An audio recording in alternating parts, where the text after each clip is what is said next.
The frictional force acting on 1 kg block इस question में हमको 1 kg का ब्लॉक दिया हुआ है जो कि एक रफ सरफेस पे रखा हुआ है और इस सरफेस का कोएफिशिएंट ऑफ फ्रिक्शन म्यू 0.5 दिया हुआ है हमको। लोअर ब्लॉक जो कि 100 kg का है उस पर 10 न्यूटन का एक्सटर्नल फोर्स लग रहा है और वो एक स्मूथ सरफेस पे रखा हुआ है। तो हमको पता लगाना है कि इस पर फ्रिक्शन फोर्स कितना लगेगा। सबसे पहले आप ये चेक करो कि इस पर मैक्सिमम फ्रिक्शन फोर्स कितना लग सकता है। मैक्सिमम फ्रिक्शन फोर्स इस पर लगेगा लिमिटिंग फ्रिक्शन के बराबर। मैक्सिमम जो फ्रिक्शन फोर्स होगा वो लिमिटिंग फ्रिक्शन के बराबर होगा। तो लिमिटिंग फ्रिक्शन की वैल्यू होती है म्यू एन। म्यू है 0.5, एन है mg, m है 1 और g है 10। सॉल्व करने पे हमको पता लगेगा कि इस पे मैक्सिमम जो फ्रिक्शन फोर्स लग सकता है वो है 5 न्यूटन। अब ये कब लगेगा? ये तब लगेगा जब इस पे एक्सटर्नल फोर्स यानी कि इस डायरेक्शन में सूडो फोर्स वो भी 5 न्यूटन का हो, तब लगेगा इतना फ्रिक्शन फोर्स। तो मुझे ये पता हो कि इस पे सूडो फोर्स कितना लग रहा है।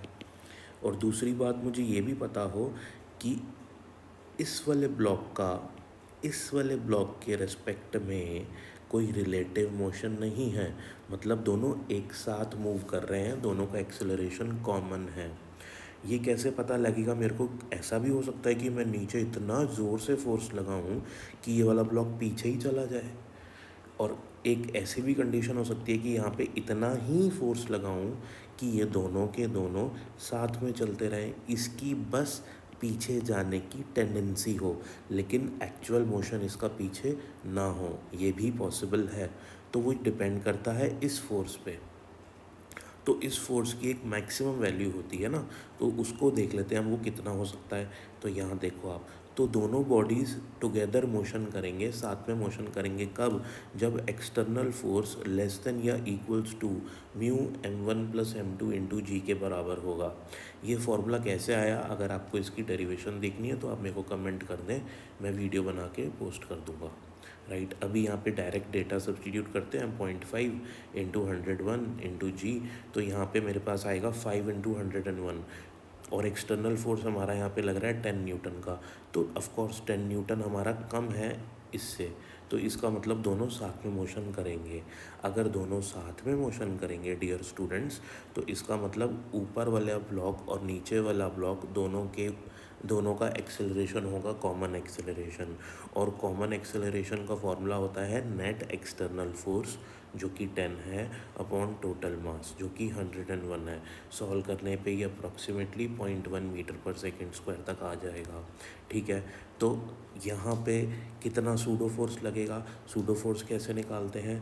सूडो फोर्स निकालने का तरीका है, इस सिस्टम का जो एक्सेलरेशन का डायरेक्शन है उसके अपोजिट डायरेक्शन में ऊपर वाले ब्लॉक पे सूडो फोर्स लगेगा और उसकी वैल्यू होगी ऊपर वाले ब्लॉक का मास इनटू इनका कॉमन एक्सेलरेशन।